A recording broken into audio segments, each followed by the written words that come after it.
बिस्मिल्लाहिर्रहमानिर्रहीम, अस्सलाम वालेकुम वरहमतुल्लाहि वबरकातुहू। उम्मीद है कि आप ठीक ठाक होंगे। आज एक बड़ा खूबसूरत सा टॉपिक आपके साथ मैं शेयर करना चाहता हूँ। कवि साहब मरहूम जो कि अल्लाह ताला को प्यारे हो चुके हैं, अल्लाह ताला उनको जन्नतुल फिरदौस में जगह अता फरमाए, बड़ी खूबसूरत बात करके हैं और ये बात जो है मैं इसको शेयर करना चाहता हूँ आप लोगों के साथ। आप भी आगे ज़रूर शेयर कीजिएगा। वो कहते हैं कि मैं अपनी ज़िंदगी में जब लोगों से मिलता था तो बहुत ही ऐसे तरीके से मिलता था कि मुझे समझ नहीं आती थी कि अगला बंदा मुझसे उस तरह नहीं मिल रहा है जैसे मैं मिलता हूँ उससे, ठीक है ना। यानी कि आप मिले किसी बंदे से और आपने कहा भाई साहब कैसे हैं आप, ठीक हैं, माशाल्लाह माशाल्लाह, और अगला बंदा कैसे कहता है ठीक हूँ मैं, तो आपने अगली दफ़ा उस बंदे से ऐसे नहीं मिलना, क्योंकि इससे क्या होता है कि आपके दिल में ये बात होती है कि मैं ऐसे मिलता हूँ ऐसे नहीं मिलता, और हमेशा आप यही सोचते रहते हैं। तो कहते मैंने अपने आप से वादा किया कि मैं आइंदा अगले बंदे से उसी तरह से मिलूँगा, यानी कि रिस्पेक्ट से ही, लेकिन उसी तरह से मिलूंगा, उतना ही मिलूंगा जितना कि वो मुझसे मिलना चाहता है। अब ये बात बड़ी सिंपल है,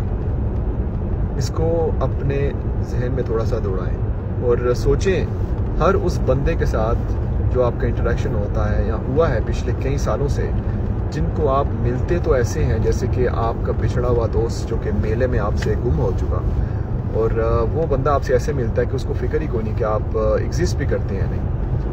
तो ये बात है, आपने अपनी ज़िंदगी में एक बैलेंस लेके आना है, और उस बैलेंस के आने के पीछे आपकी मेहनत होगी। वो मेहनत तब ही आएगी जब आप अपने आप को बताएंगे कि कौन सा बंदा आपकी ज़िंदगी में क्या मकाम रखता है। आपके बचपन का दोस्त जो है उससे मिलने का तरीका आपका और होना चाहिए।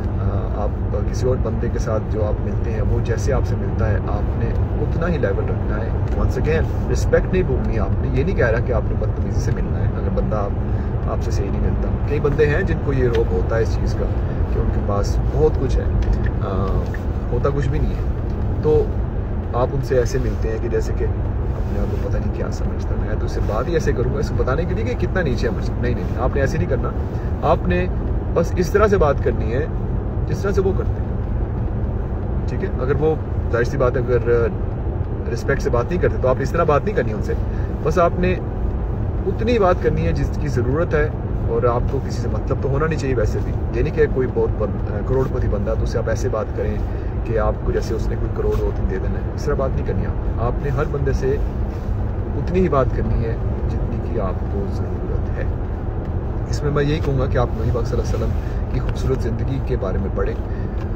सहाबा कराम कहते हैं कि नबी पाक सल्लल्लाहु अलैहि वसल्लम जो हैं जब बोलते थे ना, जब कुछ भी फरमाते थे तो हमें ऐसा लगता था कि जो अल्फाज उन्होंने कहे हैं वो उतने ही कहने चाहिए थे जितने उन्होंने कहे हैं, ना ही एक लफ्ज़ ज़्यादा ना ही एक लफ्ज़ कम। सोचिए ज़रा, आपकी पर्सनैलिटी अगर इस तरह की होना शुरू हो जाए तो आपकी ज़िंदगी में कितनी आसानी आ जाए। यानी कि आप उतना ही कहें जितना कहना है, और तब चुप हो जाए जब आपको कुछ नहीं कहना, जैसे कि मैं चुप हूँ। अपना ख्याल रखिएगा। अल्लाह हाफ़िज़।